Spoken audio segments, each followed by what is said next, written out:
माननीय अध्यक्ष जी, मैं आपका आभारी हूं कि आपने उत्तर प्रदेश के गन्ना किसानों के बकाये के भुगतान के संबंध में इस प्रश्न पर हमको अनुमति दी अन्न पूरक पूछने के संबंध में।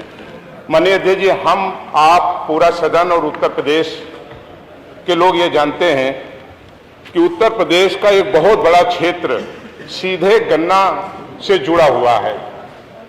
वैसे तो अगर हम देखें तो आज उत्तर प्रदेश में अन्नदाता ऐसे ही एक बड़े संकट से गुजर रहा है, चौतरफा मार वो खा रहा है। एक तरफ जब बुआई का समय आएगा तो नहर में पानी नहीं, जब खाद की आवश्यकता पड़ेगी तो खाद उपलब्ध नहीं है, नकली खाद लेने के लिए वो मजबूर है। स्थिति यह है कि जब वो उसे बेचने का समय आएगा, उसके उत्पादन लेने का, तो धान क्रय केंद्र की उत्तर प्रदेश में क्या स्थिति है आगे आएगा और पूरा सदन इस बात को जानेगा।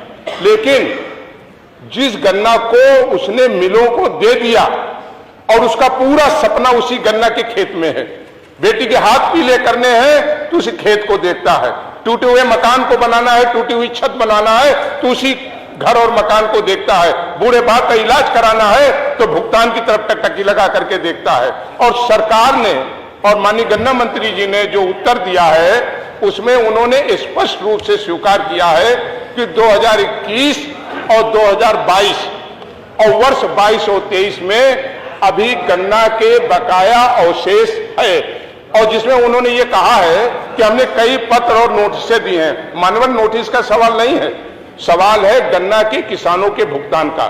तो आपके माध्यम से मैं ये जानना चाहता हूं सरकार से और माननीय गन्ना मंत्री जी से कि क्या जो 2021, 22 और 22 और 23 का जो किसानों का बकाया है, सरकार इस सदन को आश्वस्त करेगी कि 15 दिन के अंदर हर हालत में इन दोनों वर्षों के भुगतान वो किसानों तक पहुंच जाएंगे। एक ये अनुपूरक है, और दूसरा अनुपूरक हमारा यह है कि क्या सरकार ऐसा कोई निर्णय लेगी और इस सदन को अवगत कराएगी कि गन्ना के किसानों का भुगतान जो वित्तीय वर्ष 23 और 24 का है, ये सुनिश्चित करेगी कि एक समय सीमा जो तय है पहले से, उस समय सीमा से एक दिन भी लेट नहीं होगा, नहीं तो चीनी मिल के खिलाफ कार्रवाई होगी। वो समय से क्या आने वाले वर्ष में भुगतान हो जाएगा। ये आपके संरक्षण में हमारे दो अन्न पूरक माननीय मंत्री जी से हैं। मानवर हमने यही पूछा था कि 2021 और 22 और 23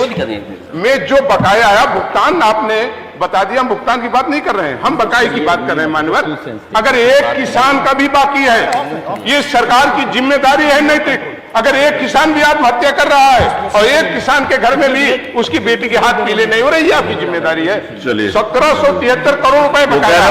आप ये सुनिश्चित करिए कि ये बकाया आप कितने दिन में दे देंगे। मैंने पूछा 15 दिन में दे देंगे, ये आपका उत्तर आया नहीं।